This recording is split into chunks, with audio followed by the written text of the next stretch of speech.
Theater of the Mind. Theater of the Mindset. Last week on Faith and Fortune, Luken went to work trying to suss out who might be supporting the cult of metamorphosis here in Resinium City. He also worked with Grant Freelight, the sender of Resinium City, to help folks stranded in Warren. Aminette showed Sahra a vision where she walked the line between destruction or flourishing of Venethar, and Sahra found a new community and maybe a little bit more at a soup kitchen in the Commons. Now we'll pick up with Herry and the Warren task force.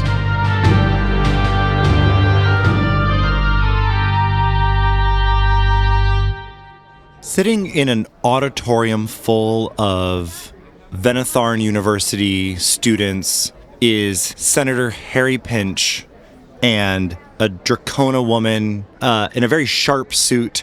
There are lights and sound equipment surrounding them. They are sitting on chairs facing each other at an angle with a small table between them. The entire stage is set up for both the live studio audience and to be recorded and broadcast out across Venethar. Herry is currently sitting there alone while the woman across from him is attended to by a ribbit, a frog humanoid person who is applying a generous, although articulate amount of makeup to his counterpart. They are not addressing him, and he is being given a 2-finger motion off the stage, letting him know that he has 2 minutes before he will be going live on air. You can see Herry in the corner, in the dark wings of the stage, Beanie giving you 2 thumbs up, and kind of seeing if you have any other questions or needs at this moment. They're not going to stick if we did, so I guess it is what it is. She gives you the thumbs up again. Yep. And a hush comes over the crowd, and the lights get brighter as the faces and shapes of the crowd in front of you begin to become indistinct from one another. And the ribbit moves off of stage, leaving just you and the individual interviewing you on stage alone. The sound kicks on and the program begins. Coming to you live from the Divination Department here at Venethar University's main auditorium, this is Scry News Network. I'm Razia Cortez, and this is The Message. Welcome back, everyone. As you all know, today's guest is Senator Herry Pinch. As a reminder, Herry is a second-term senator here in Resinium City, representing the 4th District. Herry is a well-known and won his second-term election in quite the landslide. Herry is a member of the Warren Task Force overseeing the current occupation of Warren by a cult group known as the Cult of Metamorphosis. Previously, Herry, you described this scenario as, well, I'll actually just let you describe it again. How would you describe this current scenario, Herry? No good news, I can tell you that much. It was a complicated, unfortunate series of events.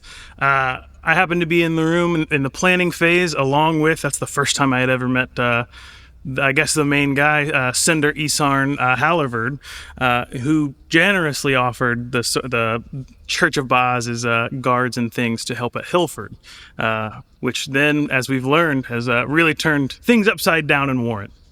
Now, it's interesting that you seem to be attributing the events in Warren directly with Isarn. Now, he was not in Warren at the time that Senator Rogers, your peer, was removed from office. Is it the official position of the Senate that Senator Isarn is accountable for the events in Warren? It's not the official view yet. We have not gotten into anything. At this point, we haven't been able to quite find Isarn. So if anyone knows anything, feel free to let us know. We'll put a tip line on this following this broadcast. Yep. And if anyone has any known whereabouts for Sender Isarn, that they are welcome to put that in. We'd love to chat with them. I'm curious if you, as a member of the task force, have any insight that you can provide as to what hope we might have for a resolution in this area. Yeah, as a member of the task force, one of many people, and obviously I'm not a particularly high-ranking member of the Senate, but from what our discussions have been so far, we're not recognizing anyone holding a town hostage or a region hostage, obviously. There's no way. No, we're not recognizing anyone from Warren right now as a sitting senator.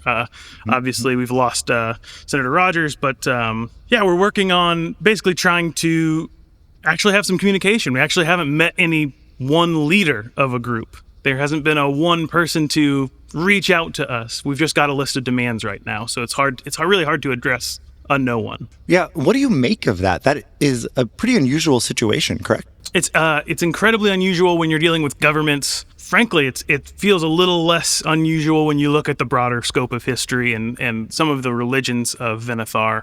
And this seems to be a true grassroots movement. There seems to be a lot of mycelium network of change going through this little cult within the Baaz faith. If it's so widespread, is there any concern that there might be contingents of this cult of change elsewhere? Have you seen any evidence of that? I personally haven't seen any hard evidence on it, but it's something that we're definitely keeping an eye on.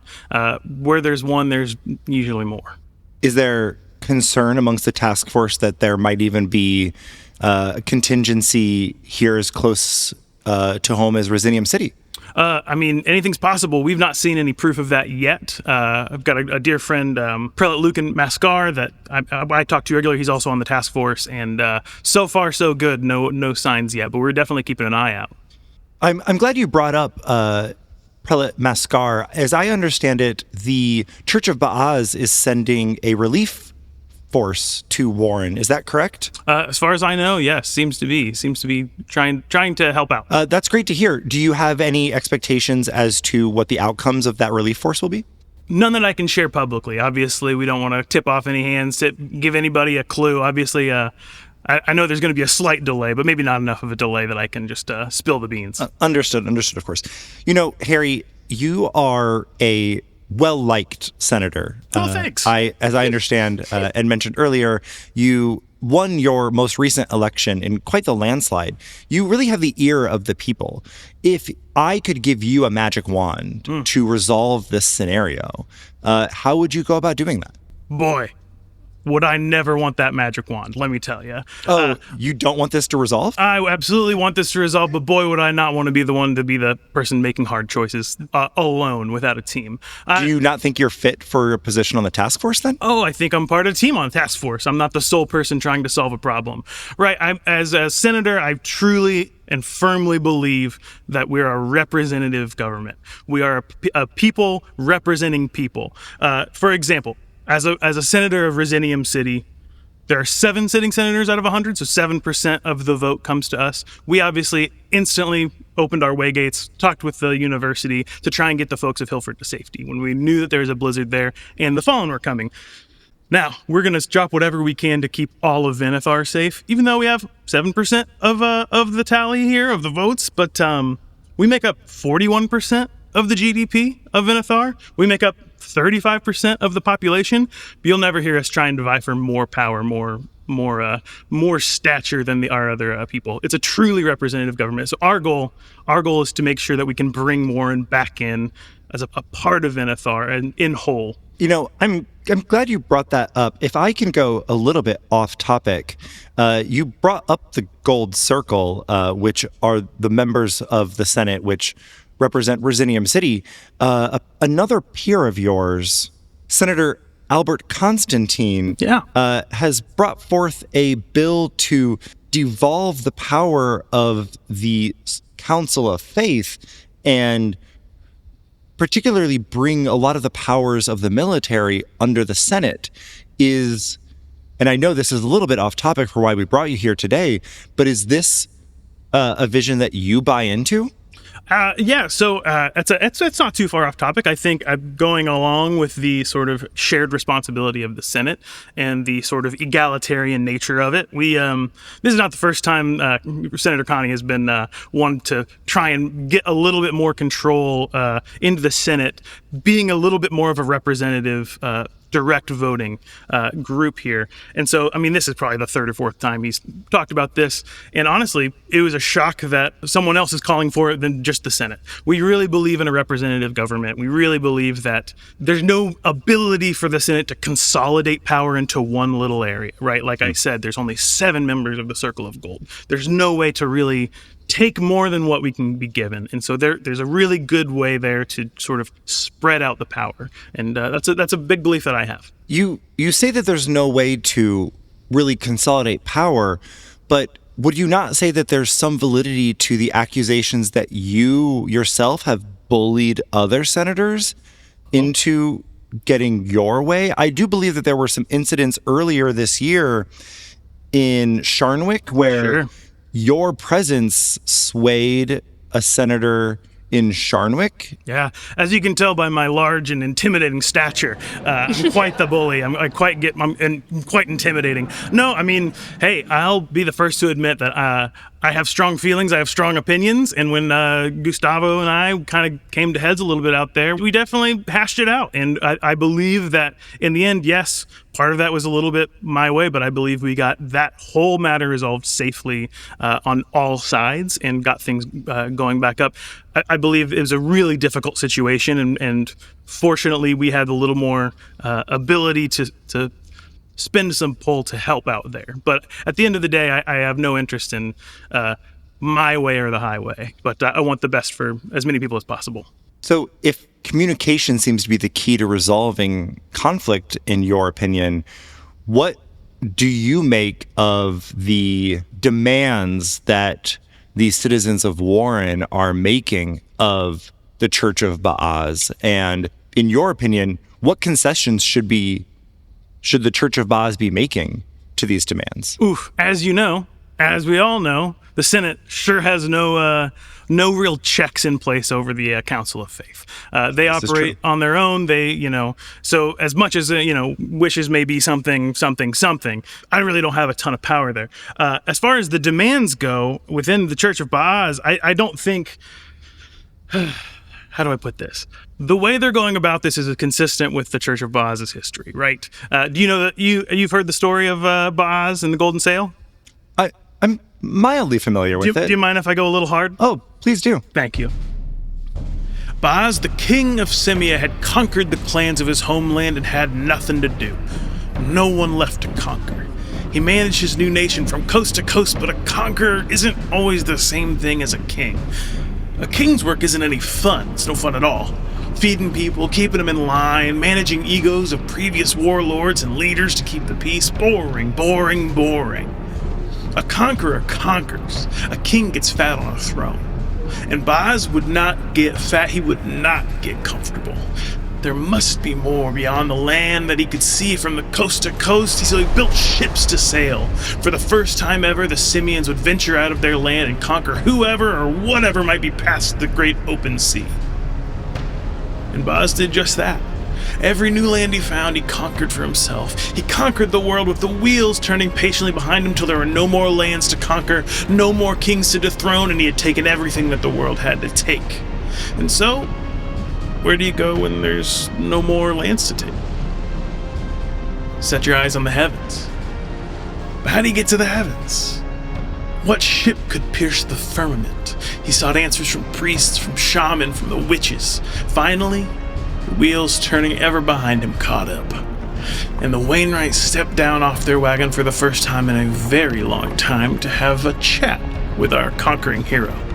They told Baaz that there was a great beast with the power to move between the realms, a giant fish with golden fins. If Baaz could simply harvest a fin, he'd have a sail that could take him to the skies. So he took off to find the great beast. Years passed and Baaz got old, but he never got complacent, and finally the creature appeared. Massive, golden fin rising a mile above the ocean toward the sky. The ships attacked. They went after him. They lost 1 ship, 2 ships, 3 ships, 4 ships. The armada was in terrible shape. Nothing could pierce the scales of this thing. No spear, no arrow, no harpoon, nor fire, nor ice. Nothing could hurt this monstrous animal. And Baaz was running out of time. At any moment, this beast could get away and travel to another realm. He had to act, and so he did. And if you know anything about Baaz, he's good at acting. Baaz ran across his ship and leaped over the edge, leaving his sinking armada, his troops, his family, his world behind.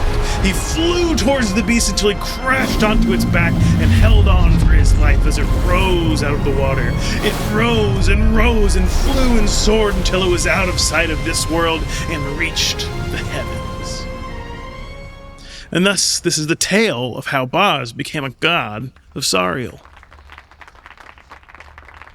So, when we talk about some of the followers being a little aggressive with getting what they want, I think, frankly, they're within the rights of the Baaz Church.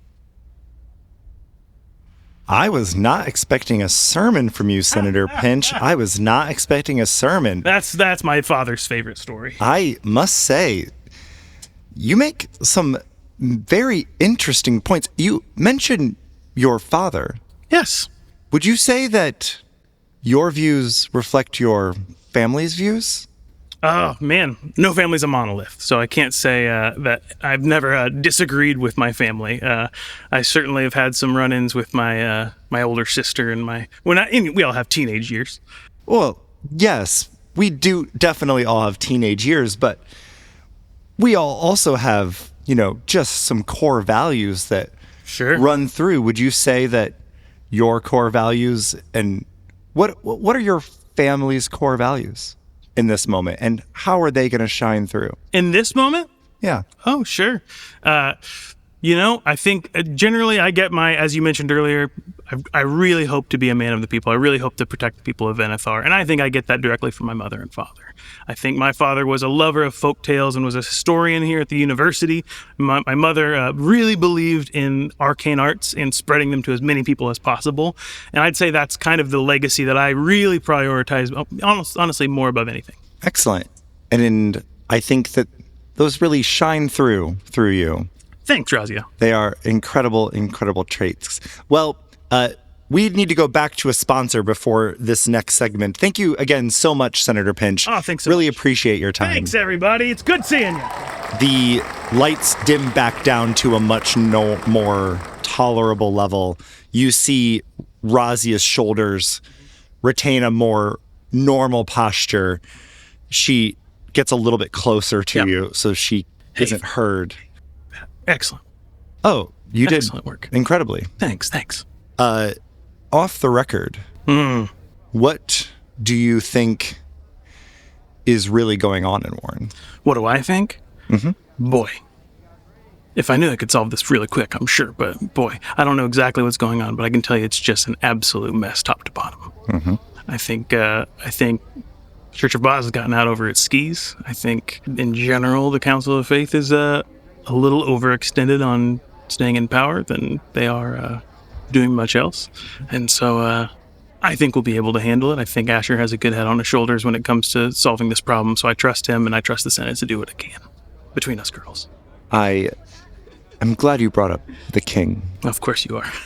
He has remained relatively silent on this matter, as is his practice. Yes. Any information you're willing to share on that front? I can't, as far as what's going on right now in the King's Head, I couldn't tell you, but I've seen time after time. I really believe in Asher. I've seen him since he was a little kid, like you mentioned earlier, as far as family beliefs, which I'm sure there is something behind that as well. I've seen him look out for people over his own hide before, and so I'll stick to that belief until I'm proven differently. I appreciate you coming on this show. Obviously, we would have liked to have Senator Rogers. Oof. But I understand the Senate sending you in his stead. Yeah. That being said, I will, as a courtesy, offer this to you. We did some digging and found that Senator Rogers, who is a 5-time elected senator, has outfunded any opponent that he has faced in his 5 elections by a fair margin. And most of his donations seem to be coming from several major weapons industries, and his votes all seem to favor, now, him being a northern. Of course. There's a lot of military township, action going on. Lots of military action. One would not hold it against him to want to do the best to defend his area. Sure. But it definitely seems as though there is a symbiotic relationship happening. Certainly.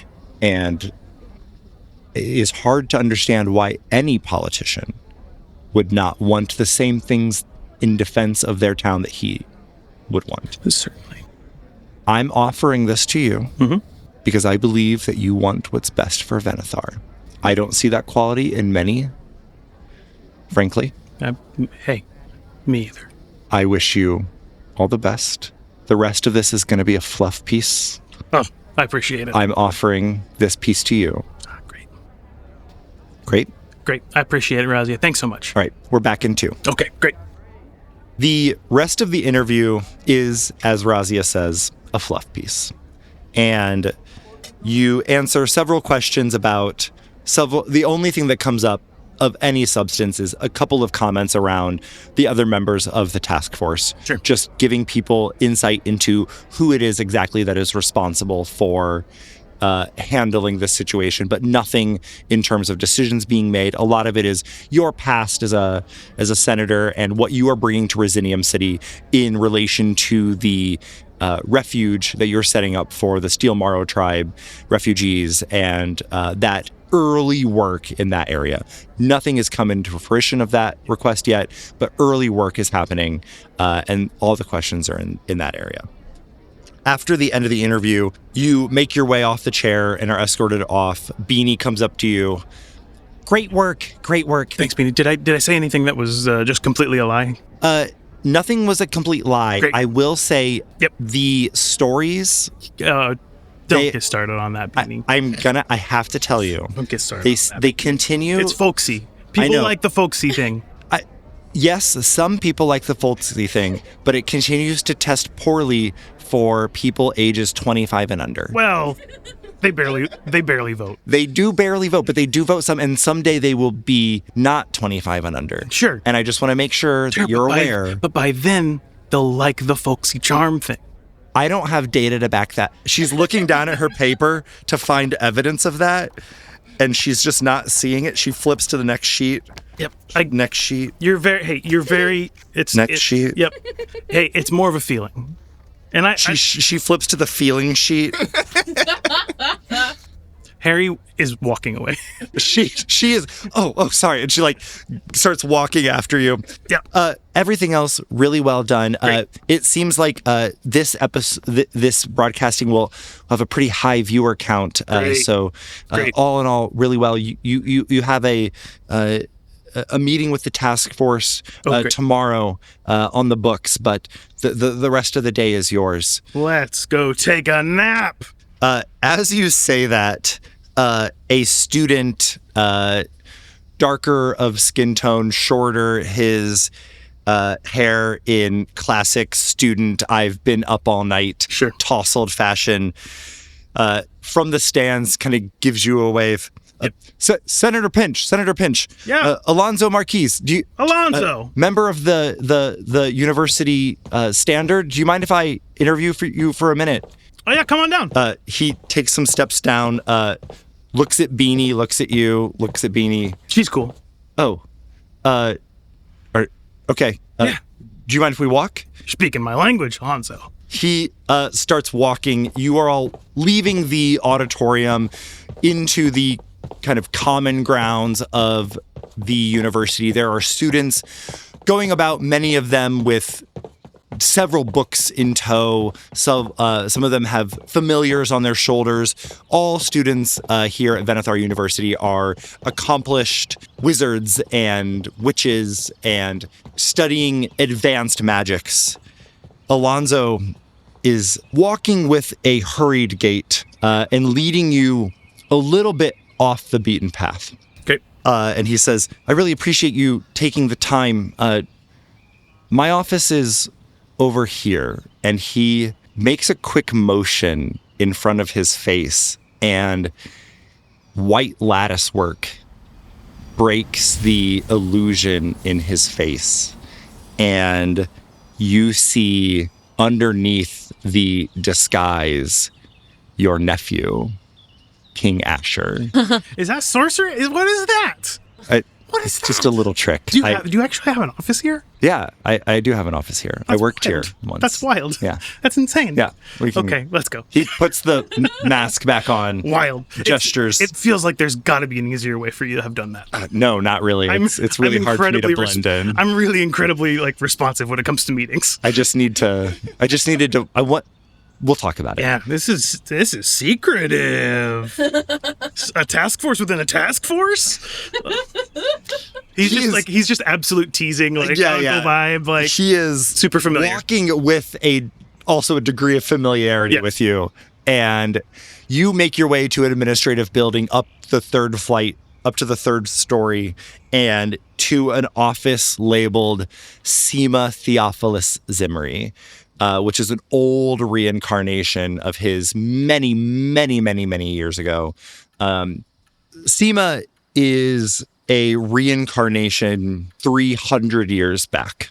So relatively speaking, from King Asher's perspective, not that long ago. Merely 4 reincarnations ago. Sure. But the last time he formally worked here... Yeah. While also being king, was this reincarnation. He gestures to his office door. Herry just taps the placard and just they couldn't update it. Whose office are you? Who should be in this office? It's my office. Well, it was your office. Well, this is me. Well, sure. Yeah, we don't need to get into that. But isn't there a person that would maybe use this office? I use this office. How often are you using this office? I use this office enough to keep it. Okay.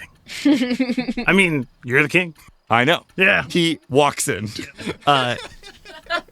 Inside is a very nice office. Yeah, absolutely. There are... your grandmother doesn't have this nice of an office. I know. Jeez Louise. Easy there. I was very high up in the administration of this. Okay. I don't know how to tell you this. Yeah. You're an important guy. We get it. What do you want from me? I don't know. Harry, what do you want from me? What are we doing? I'm the king. I don't know what you want from me. What are we doing here? What's going on? What you need? Please, have a seat. Okay. You are in a fairly large office. There are bookcases that are... Even at a glance, you can see that there are a mix of bookcases here, or a mix of books that are both formal textbooks, and it seems like notebooks from past lives of Theophilus Zimri, of the king, kept here. So whatever previous incarnations of his that maybe worked in the university in some capacity, maybe kept their notes here in this office specifically. There's a veranda for him to walk out onto. There's a large desk. There is a workbench that has a permanently inscribed magic circle on it. There is enough comfort in this room that you could reasonably spend, aside from the need for food, you could reasonably spend a week in here and not be out of sorts. This is a very nice space, and you would want for nothing in here. I never really understood what a sorcerer does in a university of arcane arts. Isn't it all just there from the beginning? What do you have to study? The ability to do magic and my understanding of magic is inherent. Right. So what's the books? Teaching magic and documenting things is a different skill. But isn't teaching magic as a sorcerer feel it? You would be surprised how poorly that goes over. Yeah, sure. The pedagogy of just feel it doesn't go over very well. Sure. And testing limits of magic is also, even for me, a venture. Yeah. I want to say first, excellent job in that interview. Oh, thanks. I am always so pleased to see how well you do in instances like that. She is a tough interviewer. She's great, though. She's fair. She's fair. Very fair, and I think she actually cares about it. She's not just trying to get some ratings and get you. Correct. You'll love it. I wanted to talk to you about the Warren situation. Oh. I obviously get reports. Sure. How, from your perspective, how are things going? Truthfully. Above table, how long has the Warren Task Force been existing? 2 weeks. 2 weeks. Okay, so we've met a bit. You basically meet every other day. And it was stood up essentially like as soon as the demands hit. Yep. And we actually haven't talked about who's on it. Yep. The three of us and some losers. Some fucking jabronis. The three of you, General Lautner. Oh, cool. Sister Marisha Haberman. She is a Iracinda priestess. God damn, why is she there? Why is fucking nobody Iracinda invited there? her? God. Then that's it. What was her name? Wait, so we got 3/5? I mean, yeah. Why don't we just take this task force over? What do we listen to these two for? It's your task force. Wait, it was General Lautner and who else? Sister Marisha. Sister Marisha. What do I know as Herry about what Iracinda and Marisha, like, what abilities or what are they bringing to the table as far as like just being? Is it just like we're on the council, high up on the council, and control military, or is there more juice to that? Give me a knowledge roll. How about Loreborn? Yeah, of course. Yeah. And Senator of Resinium City, too? Yeah. Shit, yeah. That's a crit. Wow. 2 twos and Whoa. crit plus 6. Woo! Wow. Crit plus a crit on a d6. Yeah. Come on. This is why Justin doesn't have us roll dice. I want to know, outside of just their seat on the council, which then controls military action, where do they stand as far as like we want to go in there and route shit out, or we want to peacefully come to an end, or like kind of in the big picture, like what's Iracinda, the Church of Iracinda's like drive in matters like this? Are they trying to box Baaz out? Are they trying to how are they going to try and manipulate this situation? The politicking is what do I know about that?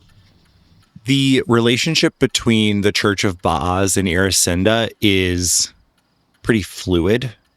It changes. Iracinda is the goddess of motherhood and finds Baaz to be too chaotic. Sure. And a little bit too hedonistic at times. Mm-hmm. It is a little bit of like a mother and a wayward child relationship. And her position on this council is there is nothing that the light cannot uncover, is a common phrase amongst followers of Iracinda.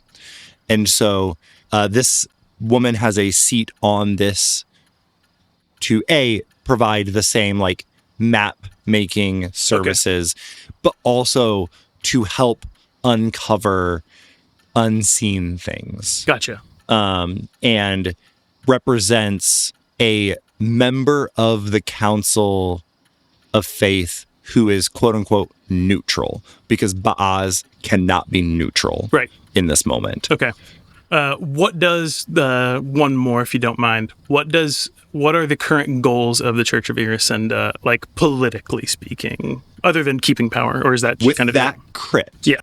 I will give you this information. Iracinda is growing impatient with the war against the lost. You, with that crit, are sensing a shift into a bit of hell hath no fury mode on Iracinda's part.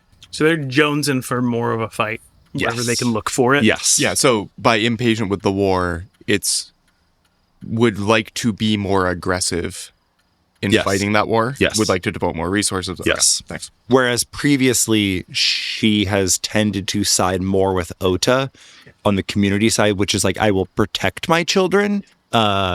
Protecting through action is Yes. becoming the... Okay. Yes. But willing to live with something closer to a stalemate in that war, because at least that means there's no overrunning like Yeah. you're still protected. Yes. I don't think she would ever settle for a stalemate. That might be too strong. Yeah. Okay. I think in the past it was, well, I'm not going to stop people who are willing to go to war. Now she is, this has gone on for too long. Everyone's had their fun. It's time Yes. to like get over. Yeah. Okay. And then how is the intel from Irisinda, like the map like kind of what their deal is? Is it fairly accurate? Is it like Yeah. up to date? The information that Sister Marisha has been providing has been accurate, has been helpful from a military standpoint.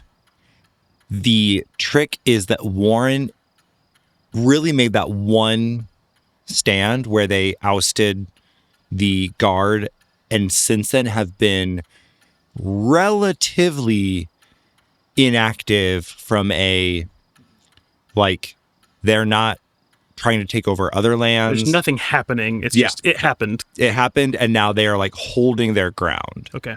But we're also not sending anyone. Correct. Right? Yeah. It has been this like relative, somewhat stalemate. There is this information about like not everyone there universally agrees, because in a polytheistic world, everyone has some type of relationship to many gods, but not everyone puts Baaz in their like top 5 favorites. Yeah. And so those that don't might not have a strong feeling about this change situation. Yeah.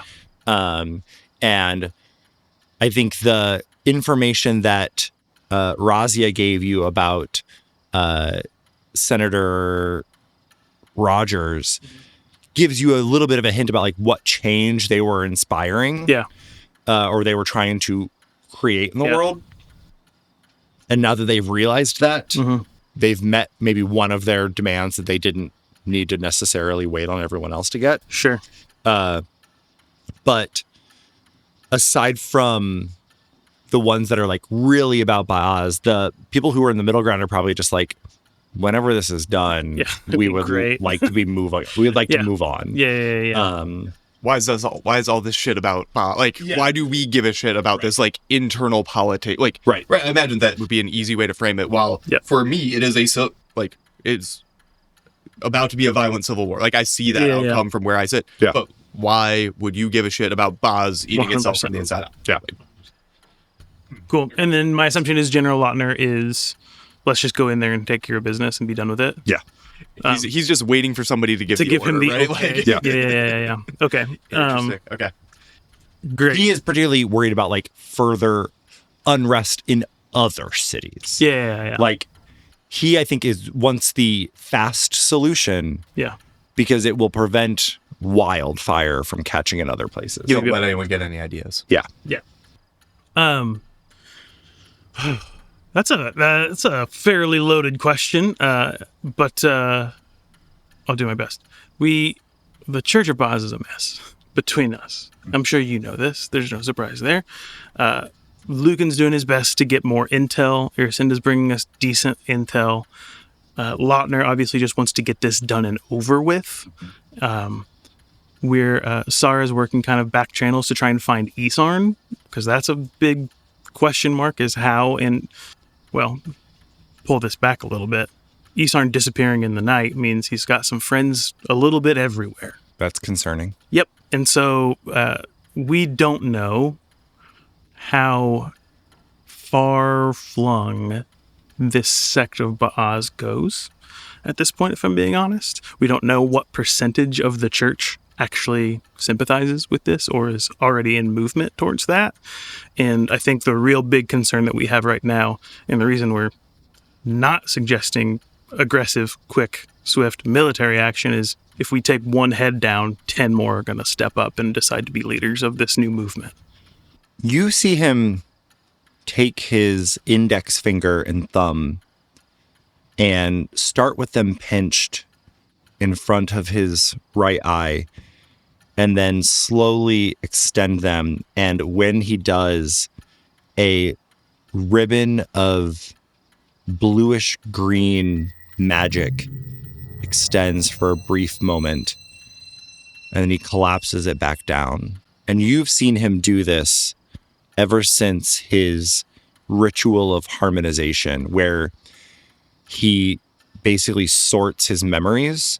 And this is his magic, basically like accessing a previous life for a brief moment, basically like accessing it, looking at it, and then like closing it off again, so that he doesn't have to like always remember every life constantly. Yeah. What's Theophilus have to say? I am curious as to, one, whether intervention is wise on my part. Sure. I try to not intervene Yep. unless absolutely necessary. Certainly. I could find Isarn. You could. If you think he has been, if he is elevated enough, I don't understand how a sender from some small town in Warren, albeit an important town, Yep. is now causing a nationwide problem. Well, he sure was in a planning room with us just 2.5 weeks ago. So clearly he's gotten up pretty far, pretty high, pretty quick. He was invited to that planning room because he has rallied an incredible number of adventurers Yep. in Warren, Yep. in his church. Yep. This man is charismatic. Incredibly. It's a cult. It's not a it's not just a flair for the dramatic calling it the cult of metamorphosis. Do you remember when we were young at that stupid party? The party was mostly pretty good. The party was mostly pretty You had good. mostly a good time. I had mostly a good time. Yeah. Like, let's not. It became a stupid party right there. It became a stupid Yes. party. Yes. You challenged me to be for the people. And I have tried hard to maintain that ethos. I didn't anticipate that knowing what the people want would be so hard. Ain't that the truth? It's helpful for me. I have 100 of us. You got one. Herry, what do the people want? Well, some of them want change, apparently. We just don't know how many want change. Some of them just want this to be over. I think that's main piece in Warren is a handful. Like, the average person, because there's no actual violence or bloodshed happening, just is kind of waiting for something to happen and it to move on and continue on their lives. Which is why, as much as it's a ticking clock, fortunately it's on our side that there's no central figurehead calling for something other than these few demands. That doesn't make any sense to me. Which part? I say a lot of stuff. The part about not having a central figure. I mean, that tracks. That would make sense to you. Yep. That was a jibe. A little. And this is my office. Yeah, it's a very nice office. Thank you. Yeah. In my office. Yeah. Let's keep the jibes at me Sure. That felt pretty blunted. It felt pretty soft. I'm sure you've heard worse things. I don't think you get to tell me how soft a jibe feels. I apologize, Your Honor. It's Your Majesty. Is it? Yeah. Oh, I'm not a judge. Is there any cider? Where's your bar? I don't drink. That's not. Jesus Christ. That's not a thing afforded to me. Okay. We watched him drink at that party. Yeah. I don't get to drink as an adult. Okay. There's a lot of things I don't get to do. A lot of chaperones. Okay. Yeah, I get that's what's so complicated. That's what's so difficult right now. And what we need to kind of work with Luken and the church here, that if they don't know how many people want this change, it could be 20, it could be thousands. And so that's the problem, that's the movement.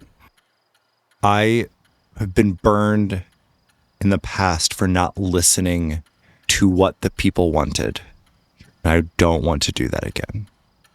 I think knowing your past and not wanting to do something is a great first step to not doing it. Keep me in the loop. I know it's not super easy to get a hold of me. I mean, but I will find you. I'll just ring for Alonso Marquis and we'll certainly find you. Yeah, yeah. Yep, great. Yes. Yeah, we'll keep you in the loop. Herry wants to do an instinct check. This is probably the first time or second time Harry's seen Asher, and first time one-on-one since the basement nightmare. And so I'd love to do some kind of instinct or whatever to get a sense of any, like, just kind of like, what am I feeling about this after this thing, and like my own little vibe check. You've got a friend. Interpersonal. I'm reading him. This is a pretty friendly conversation. I'll allow you've got a friend. Hell yeah. So I'm easy.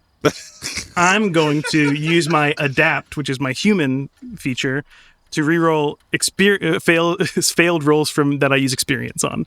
Okay. So you can go ahead and take that fear right back until I roll more.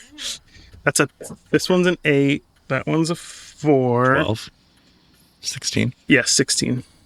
Can I say I had a rally die? It's my feature. I get it once per session. Sure. 18?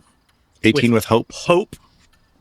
Asher, when he referenced in the past, I've not listened to what the people want. He is not referring to this life. He's referring to his previous life as Esau, and not listening to what he is interpreting as what the people want now, which is help for the Steel Morrow tribe. Yeah. He remembered your charge to be a leader for the people. And I think you are reading in this moment that he is being sincere. Mm-hmm. But he is still, I think, in this space, surrounded in an office of his past life. Yeah. I think you are very aware that he is not the immortal soul. He is not the incarnate king. This is not his. Yep. Like, he's thinking he is in his past life's office, and that is not true. Yeah. But he somehow has visions of it. Yeah. Or something's going on. Something is going on. Yeah. Because I've seen him use that, like, looking into past life thing. So there's something there. You've seen there's some magic. Yes, you've seen him use magic to look into past lives of someone. Yes. Okay. But I think so. You're seeing this good person who is kind of walking steps that he believes to be the right ones, whilst knowing that he is not the person that he believes himself to be. And I get the sense that he believes himself to be. With an 18, yeah, you get the sense that he believes himself to be. You're a very good king. The good news is you're an excellent person. We'll figure it out. Harry, what's the bad news? Well, I said just, good king. And he winks. I'd love to just like use that little bit as rousing speech to clear 2 stress off Asher. Oh, yeah. He definitely has 2 stress. 100%. I assume he's just permanently living. He wakes up every day. He wakes up. Perma-stress. Yeah. He wakes up, no hope, perma-stress. Yeah. Harry says that and just like, that's his like little rousing speech to clear 2 stress for Asher. He kind of shakes his head. He said, sorry, that I'm very used to only at best receiving good and bad news. Sorry. Sure. Thank you. I am very fortunate to have been born into the family. I guess I'm always fortunate to have been born into the family that I was born into. That's kind of key to how this all works. Sure. But I feel particularly fortunate this time. Speaking of, go see your grandmother. When's the last time you saw your grandmother? She's in this building. She is in this building. Go see your grandmother. She spends a lot of time with mice. Yeah. Yeah. I mean, I have nothing. I have no follow-up. Yeah. Yes. It's just... Yeah. Okay. I can spend some time with her. Just say hello. Okay. I will say hello to grandmother. Okay. Can you leave? Oh, got it. Yeah. Yeah, He just thanks. leaned back into his chair Yeah. and just kind of relaxed a little bit. And he's like, oh, yep, sure, Yeah. sure. And he makes a mental note that he also needs to call his mother. Yeah. It's like, shit, okay. And he's absolutely going to take credit for her getting to see Asher. Yeah. 10 of 10. Later that afternoon, in the Hill of Faith district of Resinium City, the Church of Baaz stands on a broad street. The open courtyard design of the Church of Baaz allows people to come and go fairly freely. There are spaces within the inner sanctum that allow for more private conversations and for meetings to happen, but the Church of Baaz is designed to be a gathering place for many different types of people and many groups of people, and so folks are constantly going and coming from the area, and that is where we find Sahra approaching from the street. So Sahra walks into the temple and starts looking around at all the random people who are just kind of milling about until she spots Luken. And so then she walks over to Luken. Sahra, hey! Hi. What are you doing out here? I was looking for you, actually. Do you have a minute? Really? I mean, of course I have a minute. Yeah. Do you want to talk here? Or should we go to my office? Your office would be great. Oh, okay. Yeah. Let's go. Can I get you anything on the way? Can I grab you a drink? Anything at all? No, this shouldn't take long. Oh, okay. Yeah. Let's go. I show her the way to my office. There are comfortable chairs, like, those fancy desk chairs that tend to, be in high-end. That's like what the Church of Baaz does for offices. So I go sit behind my desk and, tell you, hey, feel free, grab a seat. Thanks. Yeah. What's going on? Obviously, lots been going on. Yeah. Okay. Yeah. Outside of, I gesture broadly, all of this. Is this about the task force? Do you? Kind of, in a way. Okay. So there's no, real easy way to say this, but I need your help. Do you remember when we went to Sharnwick? Yeah, absolutely. Yeah. And you remember the protests? Mm-hmm. Yeah. Well, I think that there are some people who are in trouble, and we need your help. Okay, well, I mean, if you fill out the quest request form, I can make sure it gets to the top of the pile, and, I kind of do the filtering and I'd be happy to, make sure that this gets the attention it needs. That is really good to hear. This actually has to do with one of your adventuring parties that's headed to Warren. Okay. That party has supplies, and I need help because there are people from the Steelmarrow tribe who are currently being held captive by the Taranad. What does that have to do with the group going to Warren? I need the group from Warren, and I need their stuff to help us save the people who are being held captive by the Taranad. Wait. Luken is rubbing his temples stressedly as the realization of what is actually being asked here is starting to fall on him. Okay, Sahra, are you really asking me to divert adventurers who are already on their way to help solve the problem in Warren, and have them do something else, just stop midstream? Luken, I saw you at Sharnwick. You see what's going on here, don't you? You've seen how they treat these people. We can't just sit here and let this happen to them. But what about the people in Warren, too? They're also being held captive. Not like this. Luken, people are being tortured. And I feel like something needs to happen, and that might have to be drastic. The people we are going to rescue in Warren are also being tortured and killed. I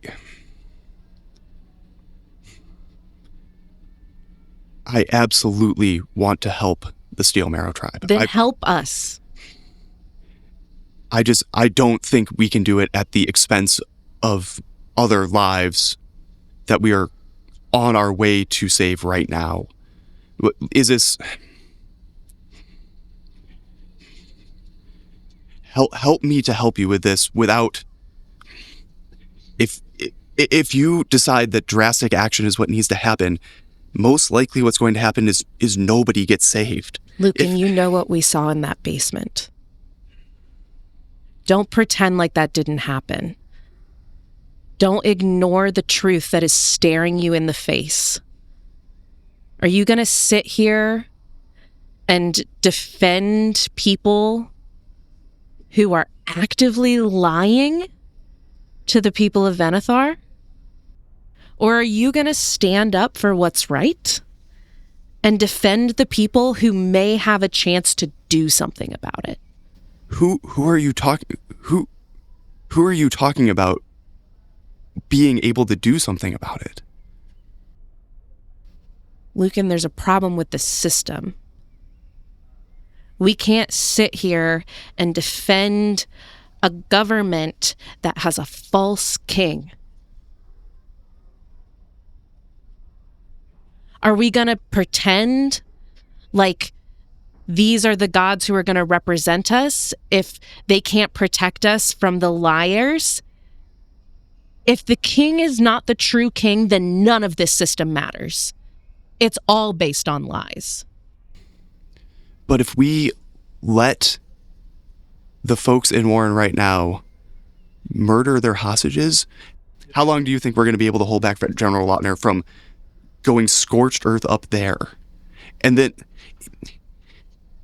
if the Warren situation explodes into large-scale violence, yeah, maybe the system might change. Maybe we will see some sort of exposure of what we all saw in that basement, what we all know. But honestly, most likely, it will just be chaos. If Warren is this touch point for that level of chaos, I don't see how it really matters who the king is. Now, I absolutely cannot deny what I saw in Charnwick. I know those people need help. Even if I wanted to, the adventurers who took that mission on, they agreed to go to Warren for a mission. This isn't the army. They're not following orders. They're agreeing to a set of terms, and I don't have the power to just unilaterally go out to them and tell them to do something different. We have to be able to find something, a way to save your people that doesn't involve burning down the work I'm trying to do to defuse the situation in Warren. Okay. Do you have anything that you can give me? Do you have... Because what I know about the group headed to Warren is that they have the spell scrolls, they have the supplies that essentially can help get the hostages to safety. And that's what I need. You need the supplies. I need the supplies. Would the Church of Baaz have additional stores of supplies that I could, requisition? Give me I feel like I want it to be an instinct roll. Okay. It's about... No. You could do instinct on navigating. Yeah, I want it to be the navigating the process and like the logistics of how do I get this shit that's kind of like inventory controlled out. That's my thought process. Okay, great. So I'm going to be making an instinct roll here. Can I use the experience Prelate of Rosinium? Yes. Because I would have the ability to go like the inventory guys aren't going to say no to me. And I'm going to say you have to beat an 18. Okay, and to use experience, I have to spend a hope, right? Yes. Okay.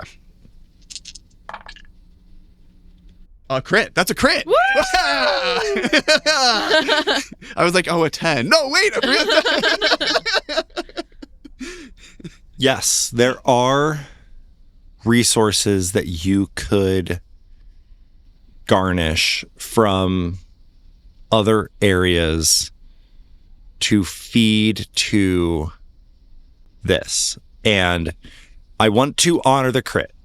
I'm giving you these resources. I also don't want it to be easy. Like, there's going to be a consequence. I think I am going to introduce a consequence here, even though it is a crit. Good. Yeah. The consequence is you are feeding it to a unofficial, unlicensed quest, essentially. That is the thing I intended to do. I don't even think that's a consequence. That was the plan. I knew that going in. Yes. Right. Like, what if I could get you this? You just want the supplies? Yes. I can just get you different supplies. Why would we? Well, I don't know how the church works. That's why I came to you. I'm like, look, I'm almost in charge here. I'll just go get you the stuff. Are you serious? Yeah, just, it's not going to be the most on the up and up thing we've ever done. I can make this happen. Give me a list. What do you need? I'm going to spend a fear. Yeah, you sure are. I've spent the fear. Okay. You're just not going to tell us what the fear is for? I'm not going to tell you what it's for. Okay. We have inventory requests for and stuff like that. We are famously horrible at record keeping here. Stuff's just, I got it. Here's what we'll do. I'm assuming I have people I trust, in the hierarchy of this church. Mm-hmm. I could task my trusted dude, Lawrence, with making delivery of this. Your dude is Grant Freelight. Oh God, I'm doing it myself. I was like, yeah, just give me the day to get stuff together. Where do you want to meet? I can bring it to you tonight. Is that okay? Yeah. Meet me in the Commons. There's a little tavern there. There's a lot of taverns in the Commons. Which one is it? The one with the bakery with the really good cinnamon rolls. Oh, hell yeah. Yeah. Does that work? I think we're good. I want to help. I promise. Thank you, Luken. I think this is the way to do it. Thank you. You don't even understand how much this means to me. Thank you for your help. Yeah. I'll see you tonight. I'll see you tonight. As you are getting ready to depart, you open the door, Sahra, and there's a person, just a child who just runs messages, and they look to, I have a message for Prelate Mascar. Hey, come. I can see this, right? Yeah. Hey, come on in. Oh. They hand you a slip of paper that clearly is marked for a member of the task force, the Warren task force. Oh, sorry. Do you mind sticking around? It's for the task force. Oh. You're already here. You might as well. Yeah. Might as well stick around. I want to see this. Thank you so much. I give the kid clap on the shoulder and send him on his way. He looks at you expectantly. What does he expect? More than a clap on the shoulder. Does he want? I give him a coin. He takes the coin and runs away. Not one of my good coins with my face on it. Yeah. Just a coin. Yeah. I was a little too loose in how many of those I just scattered around Charnwick. So we're gonna be. So, do you want to? Let's come read the. Yeah. So we're gonna read the letter. You open it up. The first thing it says, convening an emergency meeting of the Warren Task Force, Sender Bales of Greensend has been arrested for the murder of Prelate Constant last night. Does it say where this emergency where this emergency meeting is happening? Details. You guys have a standard place that you guys meet. Right. Is the meeting before or after our delivery of the shit? The meeting is like right now. Sorry, I think we got to put a pin in this, but after this meeting, same schedule, our plan goes as usual. Okay. So yeah, I still, Luken is not going to delegate this task of gathering supplies at this time, especially not to Grant. Luken is self-aware enough to know that, like, the fewer people who know about this, the better, two people can keep a secret if one of them's dead, kind of thing. And so he's going to keep this to himself, but, we got to handle this meeting and then we'll get to it. And when we get that letter, Sahra feels fear because she's worried that this information and this emergency meeting of the task force is going to distract Luken from getting the supplies that she needs. And so she's going to whisper magically in Luken's ear, "Remember what's important. Don't forget."